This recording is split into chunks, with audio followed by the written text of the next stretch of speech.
ဆိုင်ရကစတမာလား ဟုတ်ဝန်ထမ်းပါ ဝန်ထမ်းလား ဟုတ် ဒါဆိုလို့ရှိရင်အဲ့ဝန်ထမ်းကိုခဏစမ်းတက်လိုက်အောင်သိမတင်အောင် ဟုတ်ရပါတယ်ရနော်ပြော မင်္ဂလာရေ မင်္ဂလာ ဟာ ဘာဖြစ်လဲ ဒီလိုမြင်ဘူးတယ်နော်ကို ဘာမှမြင်ဘူးလား ဂျိုးပေါ်မှာနော် ဘဲချိုးလေဟိုဘာလာစားနေတာလေဘာလာအချိုးသားဂျိုးသားမြင်မှုမပြောနဲ့ရုပ်ရှင်တော့မကြည့်ဘူးဘာကြီးလေဟာဘိတ်လာစားနေတယ်ပလေးကြီးဟာ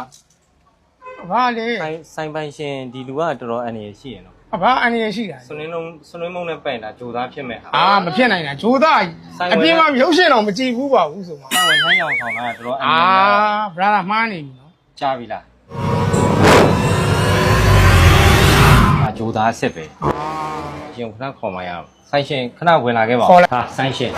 ရမရေ ကျွန်တော်ပါဘူး ဆိုင်ညာမင်းစီမှာတိတ်ကြောက်ချကောင်းတဲ့ကိစ္စရှိတယ် ဟုတ် ဂျိုသားရရှိမင်းဆိုင်ဝင်ညာဂျိုသားဒီကောင်ကျွန်းမှလည်း sesmine ကို acid ထွက်တယ် ဟုတ်ကဲ့ အဲ့အနံ့နဲ့တူတာပေါ့ ဟုတ် အဲ့ကောင်ရှူကျင်လို့ဒီပေါ်မှာ9နှစ်ရှိပြီလာနေနေတာ ဟုတ်